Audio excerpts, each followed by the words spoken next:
Hello and welcome to the Feck It Fun, Fabulous and Free Eating Disorder Recovery podcast. I'm Helly and I'm here to provide regular bursts of information and inspiration, some neuroscience applicable to eating disorder recovery, perhaps a few rants, but otherwise lots of positivity with a bit of a feck it attitude, some fun and a sprinkling of fabulousness to help everyone find freedom in recovery.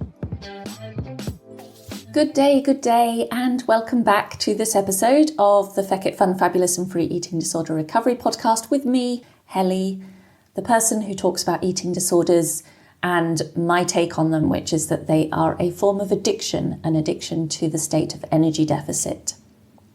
So as promised, I'm back very quickly with a second episode on the topic of lapses and relapses in eating disorder recovery.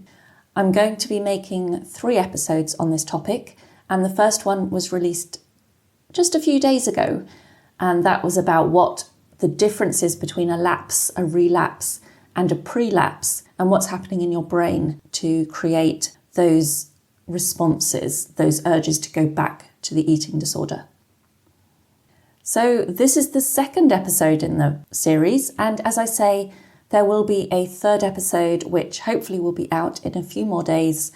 And so then that will be the 3 episodes out altogether, which you can listen to and absorb and really use the information to understand what lapses and relapses are, recognize the signs and symptoms that maybe you're headed in that direction, and put in place measures to prevent yourself going towards a lapse or a relapse in the first place. Let's get into it then. So in eating disorder recovery, it takes constant vigilance to maintain momentum. And it can be easy to get distracted and not notice that disordered thoughts and urges are creeping back in, when after years of eating disorder misery, your life has more meaning again. And you just want to go out there and you just want to enjoy it and you want to forget about all this recovery stuff. You just want to put the eating disorder in the past and move forward with your life. But for that very reason, you need to know the signs of a lapse or relapse and use them as signals to slow down and put your focus fully back onto eating disorder bashing, so that ultimately, when the eating disorder really is a lot more in the past, you really can go on and enjoy your life in a much safer and more incredible way than you probably can at the moment. As I say then, this is the second of 3 episodes about lapses and relapses in eating disorder recovery. The first episode was about the differences between a lapse, relapse and prelapse. And this episode goes into the common signs that you need to know of a lapse or relapse. So I'm going to list some of the typical warning signs of when an eating disorder and its addictive nature is getting stronger again. And these signs are telling you to recommit to your goal of aiming for overshoot, which will help to remove the risk of a full relapse or lapse from occurring. And I know that you really don't want that to happen. Common signs then of a lapse or relapse in eating disorder recovery are increased restriction. So your food intake might be sliding. You might start eating predominantly safer foods again and avoiding fears, or perhaps there's more rigidity to how, what and when you will eat.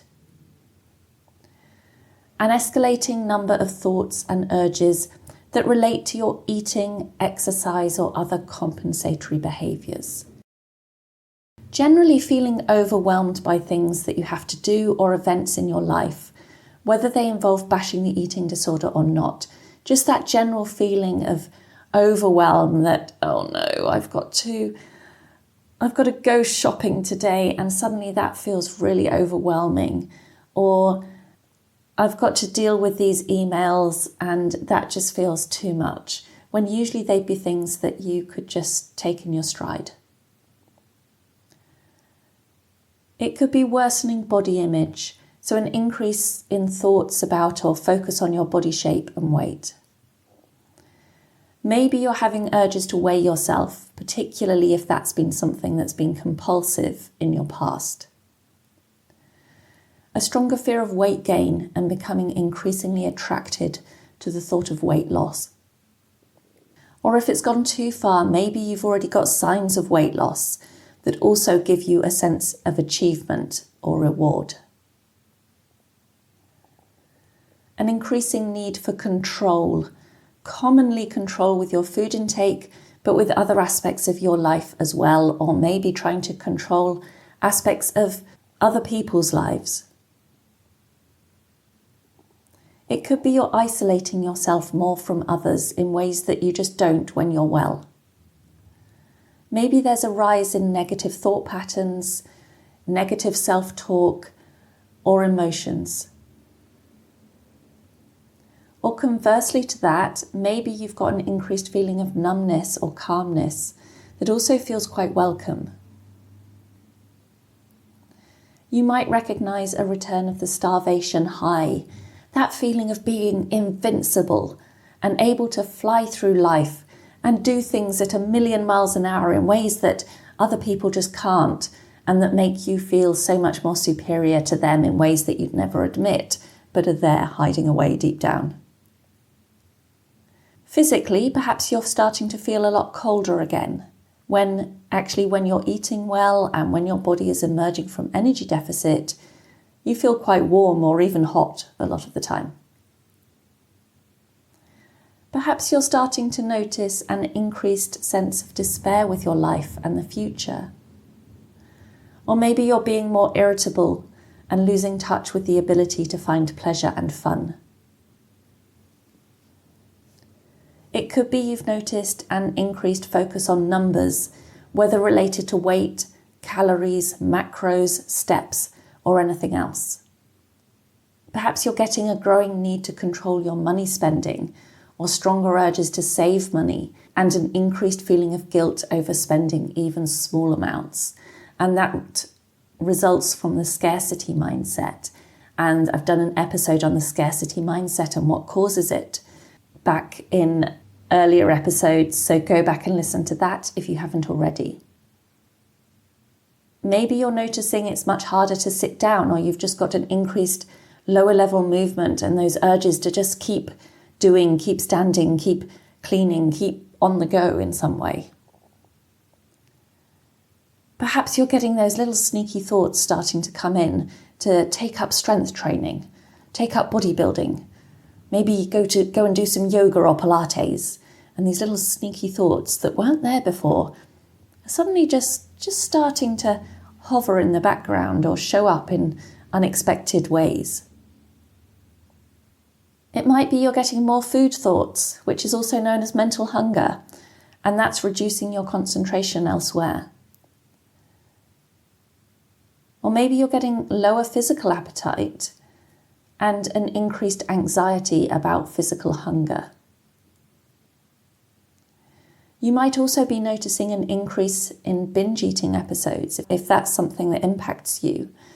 And that's a sign that your body is not getting enough food and your energy deficit is escalating, creating those urges to binge when your brain notices, quick, there's food available, eat it all right now. And in a similar way, maybe you're getting stronger cravings again for sugary foods, because again, that's a sign your body is seeking instant energy sources. Or maybe you're spending more time seeking magic answers online to the eating disorder, perhaps through social media, through blogs, through YouTube episodes. Have you noticed an increase in mental gymnastics and negotiations that make eating and life more complicated than it ever should be? Or maybe there's a hyper-awareness of how much you ate or engaged in compensatory behaviours yesterday, with a strong drive to ensure that today you don't eat more or compensate less. Some of this list then might be symptoms that you never have and never will experience, because every eating disorder is different. But learn to recognise your unique warning signs that the eating disorder is getting stronger, because you will have key symptoms that kick in first in your situation, and those will be individual to you. And they might be things that I haven't even listed in this episode, but things that you know are actual signs that the eating disorder is making a comeback or attempting to. So really, maybe just spend some time looking and thinking about what thoughts, urges, behaviours or emotions commonly come up for you when things are starting to slide. Make a note of them so you're more likely to spot them early and can quickly take action to get back on track. And perhaps share them with the people closest to you that you trust, so that if you're not necessarily recognising these things straight away, they might start to notice that these little things are creeping back. And so maybe they can then just give you a little nudge and say, look, I've noticed this. This was on your list of things to really start to kick off some alarm bells that maybe the eating disorder is getting stronger. Have you noticed these things? Perhaps it's time to do something about it. Overcoming an eating disorder is really tough. No matter where in the process you are, when the eating disorder's urges and cravings start to re-escalate, it can still be really hard work to pull things back again. And the distress and anxiety can be just as intense, especially if your dopamine levels have escalated through your engagement in old habits, because that might then result in a need to re-enter the dopamine deficit state and the associated negative emotions to allow your dopamine level to rebalance again. And there's an episode on the dopamine seesaw, which I've made in the past, which you can listen to if you don't understand what I mean by that. So if you notice a relapse or a lapse has occurred, it's time to recommit to abstaining from restrictive eating, all compensatory behaviours and rituals, and to aiming for overshoot. You didn't come this far to let things go backwards now, so push against every fibre of your being that might be screaming at you not to eat or rest. Break the rules that the eating disorder is creating. Do what feels so wrong, knowing that it's right. And when you've recommitted to aiming for overshoot, then it's time to reflect. Take a moment to reflect on what might have triggered this lapse or relapse. Have you been under more stress lately? Are you getting busier? Have your activity levels unintentionally increased, or has your intake slipped? Has something happened to make you more emotional? Or have you had a return maybe of some memories, or faced a situation or seen someone that's always been a powerful trigger to you?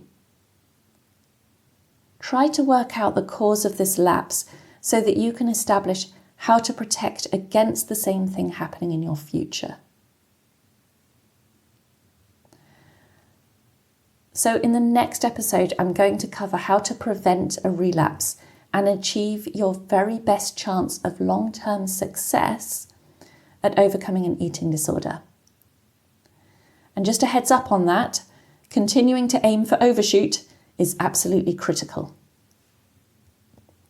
That was just a short episode today then, to give you that second episode in this series and to really give you some information on how to recognise the signs and symptoms of a relapse or a lapse in eating disorder recovery, so that you can do absolutely everything possible to stay on track, to stay safe, and to get to your point of absolute freedom from the eating disorder.